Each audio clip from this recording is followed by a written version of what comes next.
Special guest on set today, one of my favorite LinkedIn content creators.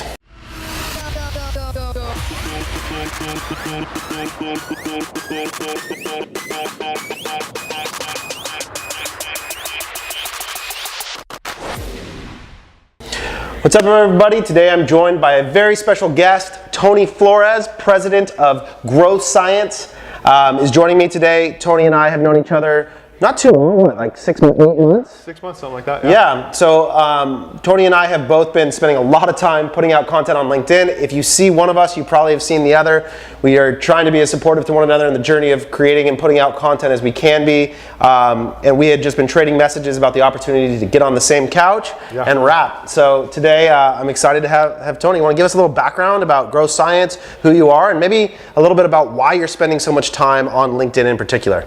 Yeah, so I'll just give you my short story. Basically, cool. 2011 I went to USC. I didn't want to, just be one of those typical students that just got, the parents funding all of it. So I turned online to start trying to make some, extra revenue on the side. Fast forward 6 months or 6 years later, rather, I'm in my third marketing job, second one where I have to hire, and I realized that the agency model for companies that have lower spend and less resources is broken in a lot of ways. So in October of last year, 2017, I just decided to kind of bite the bullet and see if my experience as somebody on the buying side could make a different type of agency and work better with smaller spend clients that are still trying to find that product market fit, still trying to figure out what it is that they're doing. And I've just been working at that hard for the last 8 months, and a lot of that has been testing and experimenting with LinkedIn video. That's great. Yeah, I've really enjoyed following you. I think so. There's you're probably even 1 degree different than how we do it here, which is sort of a little bit of a set environment. You've been super authentic, just POV. I've seen you in your car. I've seen you all over the place. Yeah, exactly. So what has your strategy been, and why in particular have you been spending so much time on LinkedIn? Well, I mean, the reason why I think LinkedIn is good for me is because, simply I have B2B buyers, right? That's people are there. It's different than any other social platform in that people are there kind of looking for something, right? There's a lot of interruption marketing that takes place, but people are on LinkedIn because they're kind of already looking to accomplish something, right? So they're a little bit more open to, ideas or content or networking and different things like that. My strategy has been going all in on authenticity. For a couple of reasons. From the psychological side of it, I think that people want to work with those that they relate to, that they have similar beliefs and ideas around, and I think people will seek out information that confirms their pre-existing biases, and they will shy away from content that combats those, right? And I have a certain target market that I'm going for with a certain idea about business growth and where they are, realists, different things like that, a type of person that I want to work with. And I have found that just through this couple months of posting content consistently, that the more authentic I am with my content and about my beliefs around business growth and what role pay-per-click or strategy might play in that, I get better responses. I get more engagement with people. So I'm just going all in on video and all in on authenticity. And it's and it's been awesome. I've really enjoyed following along. I know for us, LinkedIn, I've been shocked at what a great job they've actually done of building an ecosystem of both content creators. I see more and more people making stuff on the platform. The reach has been fantastic for us in terms of video views relative to YouTube or Facebook or anything else. Like you said, both of us in a B2B environment, that's where our potential customers are, so it makes a ton of sense. But even beyond that, honestly, for me, it really just comes down to, I think people there have a desire to engage as well. Like if you're going to be in LinkedIn, there's a lot, I think, more willingness relative to Facebook, where there's like this alternative ecosystem to engage with business content, where that thing's going to show up in from your friend feed, where there's other conversation. Like it's a more confused persona for yourself even. Whereas LinkedIn, it's really clear who you are and what you're doing. And so I think it gives people that sort of, those bumpers actually create freedom to engage because they know who they are, how they talk, and what's going on. So it's been super helpful for us as well. You mentioned a word that I think is something that we hear all the time. We discuss it with our brands in terms of their advertising, and that's authenticity. Right. So what I'd love to hear is sort of how do you define that word for yourself? How do you think about what it means to make authentic content? And then how do you encourage the brands that you work with to sort of find their own voice and their own authenticity as well? So I think that there is business incentive to being authentic. Right. A lot of people say, be authentic to be authentic because it's the life you should live. I think that message isn't what a lot of people want to hear, right? Especially at the newer stages where they're trying video and doing all these things for the first time. Yep. I have found personally, like I said, there's a lot of business benefits for being authentic. And when I'm working with a client, whether that's somebody trying to build out a personal brand or somebody that's trying to say, how is it that I can make my intangible brand message, whether you're a SaaS or a service or something, how can I make that more approachable? Right. And I think that, regardless of whether or not you're selling a product or a service, every company that is growing quickly, especially in the era of social and the era of full transparency and accountability, they have a bigger message that they're trying to convey to the people that they're working with, right? That could be, if you're like me and you're doing a lot of pay-per-click advertising, it could be something along the lines of live your dream, get your passion out there in the world. For e-commerce, it could be engage in my product or buy my product or get on my dropship list, and you can have this type of lifestyle, or you can overcome these types of home problems, whatever it is. There's a bigger message out there, right? When and oftentimes you see the videos out there that are like, here are my features and here are my benefits, and please go and work with me. Right.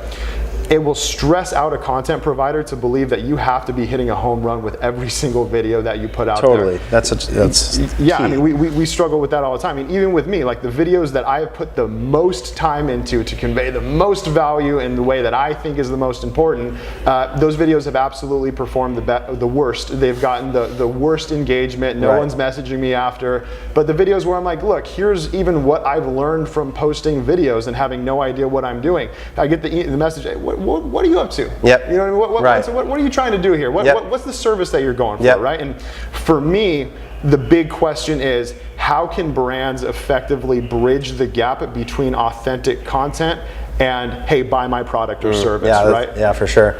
I think there's something that you talked about, which is just this idea that one is content creators, like there's this moment that hits me every time I walk. As soon as the camera turns off, I'm immediately flooded by the temptation to scrap it, like that it was bad, that it's not good. I go through 10,000 things I should have said. I wish I said it different. And one of the things that I've had to really learn, and through this process of having Corey to shoot stuff every day, is that I've got to turn that off. Right. Because, and you've got to put it out, and you've got to let it be what it is. I think, and I'm not even like, I wouldn't consider myself like a really true creative person. And that struggle is even deeper, I think, for some people, where it's like, oh no, shoot it again, shoot it again, shoot it again.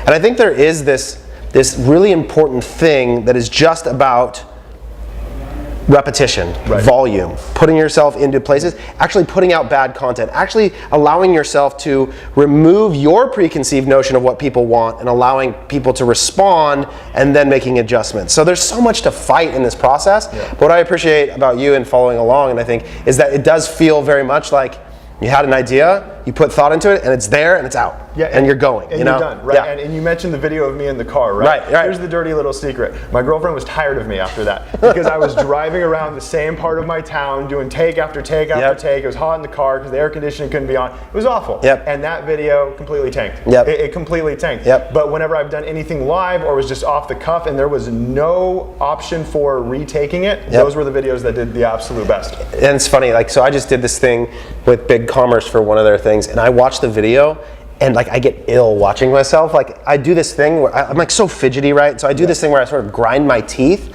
and I'm watching it, and I'm like, it's so hard for me to see myself. But what I love, like I got great. Their editor said it was like an awesome segment, and sometimes when you, like even for you coming to our set, you're not going to have control of the edit. There's got to be an element of like, oh, I don't know, it's tough. But sometimes that's the best thing because it gives you freedom that like it is what it is, it's done, it's in their hands now, and I can let it go. It's an absolute mental thing because I will say, for all intents and purposes, when somebody's watching your content, even this deep into the video that we're creating, they're here not because they're looking for the thing you did wrong and to bring it out. That is something that I personally have struggled with all the time. Whenever I'm pressing publish, I'm like, ugh, even though I might seem like the most confident guy in the world. So if you can get past that mental block of people are out to reject you and refute you, right? And actually look at it where everyone's here trying to learn and become better versions of themselves. And like even with it, I was sitting here waiting for you. I'm like, I'm doing this video with CTC. It's going to be this whole thing. And then I'm like, maybe Taylor actually wants to learn from me. Totally. Right? Wants to have this dialogue. And when I went into that mindset, it just became conversational, right? And that is going back to the overarching idea of authenticity. Yep. If you're nervous and you're scared and you're not coming across as authentic,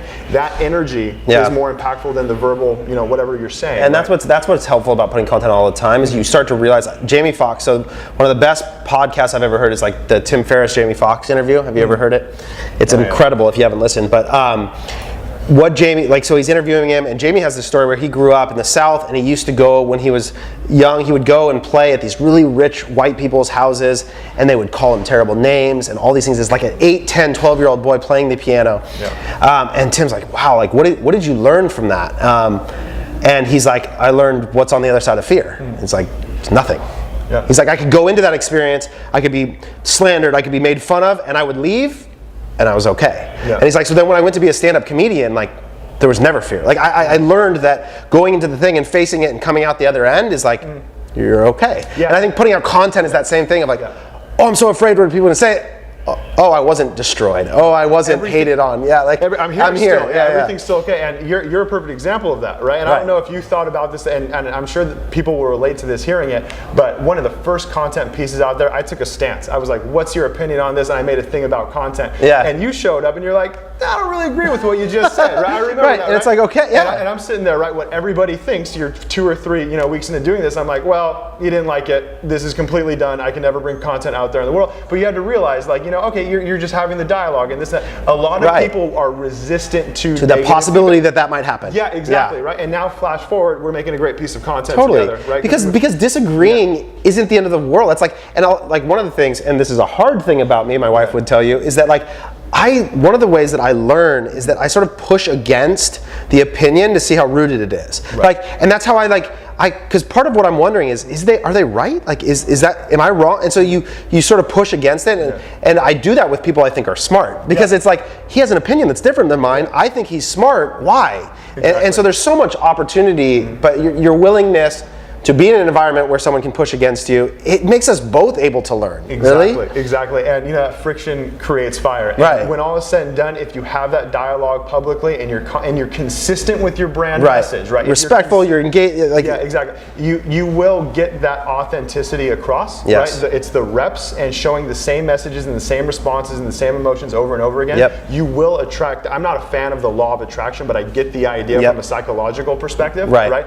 If you put something out into the world, people that want confirmation of their own ideas will be drawn to you and will want more of that if you can provide it to them. Totally. Then bridging the gap between I'm an expert thinker and an expert, execution, product, service, whatever it is, that becomes a much more difficult chasm to cross. Yeah, and I think what that comes down to is that the experience they have people when they hire you matches what they see in the video, right? Exactly. And then that becomes your obligation to create, is that when someone does hire you and decides to pay you money, what they get is the same guy they saw. Right? Exactly. And if you do that, then that becomes even more powerful, because that reinforces what they're thinking. They're going to spread that message. And that's why I think, so this gets into a question I have, which is, how do brands do what we as individuals do? Now, we're doing it on behalf of our businesses, and so we get to be the sort of face or representative of it. But how do you think other small businesses can leverage environments like LinkedIn, or even just the idea of creating content constantly? How can brands that don't necessarily have a singular persona step into something like that? And it's what we were talking about before we started recording, right? Is there, with everything that has a big upside, there's a big potential downside, right? And in that risk lies opportunity. Right. So for brands that are lucky enough to have a leader like yourself that rallies for the message and then ties that back to the service that CTC provides, that's an awesome scenario to be in. But there's also this risk that you're going to go out there and do some awful thing, and then all of a sudden that's going to translate back over to the brand. Right. Or even that, like, one of the problems that we have to be leery of is that people want to hire me, and that's not helpful in any way. So one of the things that we're really investing in going forward is to think about, how do we show a broader swath of people that are common, because I'm not Common Thread Collective. In fact, more and more every day, I'm a smaller and smaller part of it, which is the beauty of what's happening. And so that really becomes, it's important that we put Jordan on camera because he's an incredible leader, and we get Ian from Content on there to share that story. And so that's one of the things that I think brands could do, is rather than thinking about a single embodiment of who they are, like, do you remember the campaign, I think it was like Sweden or Norway, did the thing where every day a different citizen took over the Twitter account? Do you remember that campaign? I didn't see it. So there was something like that, but where like the country's Twitter account was a different citizen every day. And so what they were saying were like, we want to show off some of the amazing people of our country as a way to be representative of the whole. And I thought it was really cool. No, absolutely. And I think you speak to one tactic for a brand that's struggling with bridging the gap between the authentic human brand, right, and their actual product or service is introduce more people to it, yes. right? If you have multiple people reinforcing the idea that you're leading, right, with their own content or blogs or this and that, all of a sudden it goes from Taylor to, yes. you know, it's okay, CTC and he's leading it, but everyone has the same thought, and if I work with them, then I'm going to get the value that I think I would have gotten if I just worked with Taylor. Totally. Right? So bringing more people into it is good, and also even in your decisions, don't say I, say we. Yep. Right. And really make it clear that this is all leading to part the of a end whole. of value. Exactly. You're one cog in a big mechanism. Yeah. Right? You just happen to be the voice, but That's this great. is the value that multiple people are part of. So, and that again, be authentic, but you could be I find myself constantly stopping myself from saying I and saying we. That's good. And in the beginning of that, when I didn't have vendors and it was just me doing it, I would even say we just to give this opinion that is more than me. Right? Yeah, totally. But I think those are some good ways that a brand can start bridging the gap between a singular human brand or a singular entity and more of a my brand is this, my company is this, rather than just one person. Yeah, we have a client and a good friend of mine, Justin Palmer, his company Home Life Media. They have recently, so Justin and Marshall are the two founders, and recently Marshall, who has gone out and they have decided to put him out in the forefront as a content creator, including even in environments like LinkedIn. Like if you follow Marshall on LinkedIn, you'll see him talking as Home Life Media, as I Heart Dogs. And what's really fascinating to me, one is like their goal was to sort of humanize their brand, give people insight into their world, because it does match, the inside and the outside match really well, and they do an awesome job with culture.